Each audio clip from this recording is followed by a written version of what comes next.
So many of us have different reasons why we stop being compassionate, why we don't want to be compassionate, why we feel if another person is experiencing fear, another person's inner disturbance actually becomes your inner disturbance and you want to run away from that situation. One, you probably feel helpless, or you feel that other person is taking you for granted, just wanting attention and significance from you. There are so many reasons why you feel you need not be compassionate towards the other or feel the other person's pain. But do we want to grow in our compassion? Yes? Yes. But if we look at one thing that separates us or stops us from being compassionate towards the other, is to feel that we are different from the other. When you start feeling that you are different, then you will have all the reasons why you don't need to be compassionate towards the other. I am a Hindu, while you are a Catholic or a Jew. How do we connect? I am an Indian, or you are the rest of the world. How do we connect?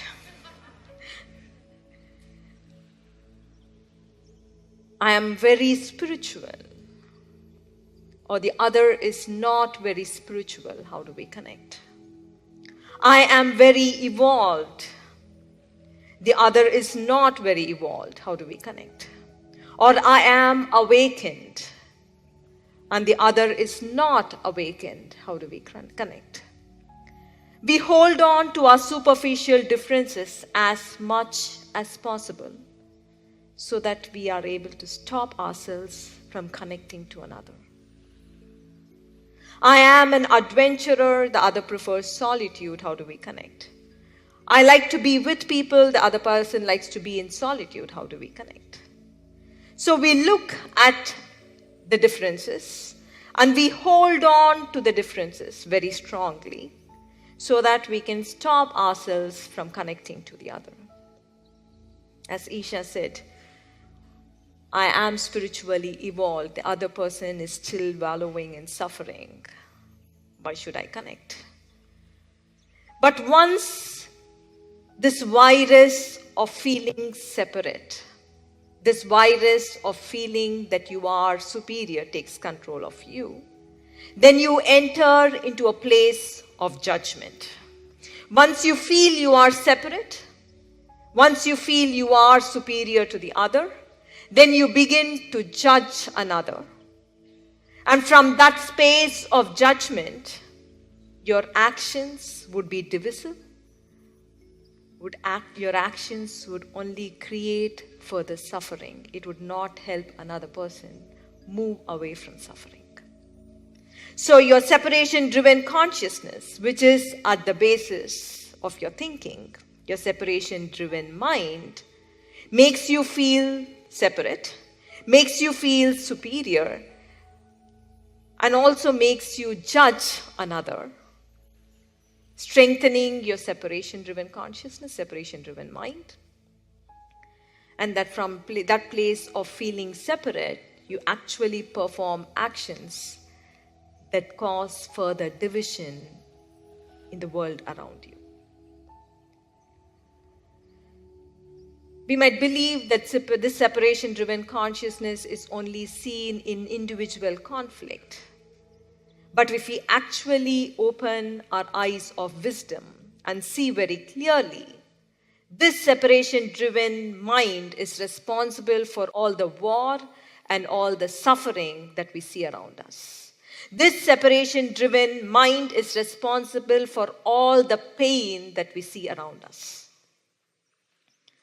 The leaders of countries, the leaders try to separate themselves as belonging to one particular ideology, as belonging to one particular culture, or dividing and separating in the color of the skin, and then separating the other, and all the actions that flow from that separation-driven consciousness leads to further division and further separation in the world.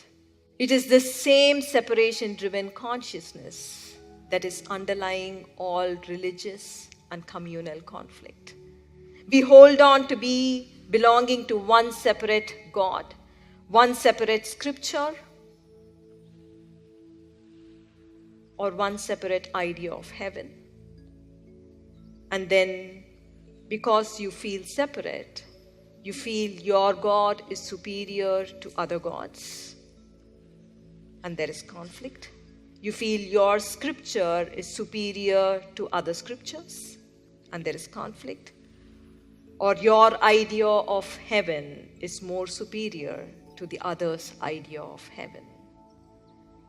And you strengthen being separate, feeling superior, and then the actions that come from the superiority, from the separation-driven mind, causes the communal rift, the communal war, or the religious war in the world we see.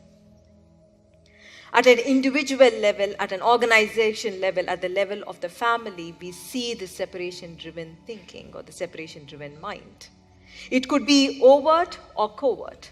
It could be explicitly vilifying another person, where you separate yourself, or it could be running in the undercurrent, where there is politics, where there is gossip, where you are eaten by this virus, where you are consumed by this virus of feeling separate. But are we really separate? Are we really different? If we move away from this separation, if we go into experience of life, my experience of joy is just the same as your experience of joy. My experience of love, when I have experience of love within or connection within, is just the same when you experience love and you experience connection within yourself. My experience of fear and your experience of fear is not different. It is not separate. My experience of sorrow and your experience of sorrow is just the same. If we move away from holding on to the superficial differences that we experience in our life, we are different, we are unique. But if we move away from holding on to it and move into oneness of human experience, then we will awaken to compassion. If there is anything that is stopping you from feeling connected, if there's anything that is making you feel separate, just know that you need to bring attention to that separation-driven mind. Because it is this separation-driven mind that is responsible for all war, that is responsible for all conflict that you see in the world. It is this individual consciousness that is flowing out in the world. And every one of you are instruments of change to create a better world. You are the peacemakers. So if there is anything that is making you feel separate, just know it is causing greater suffering in this world.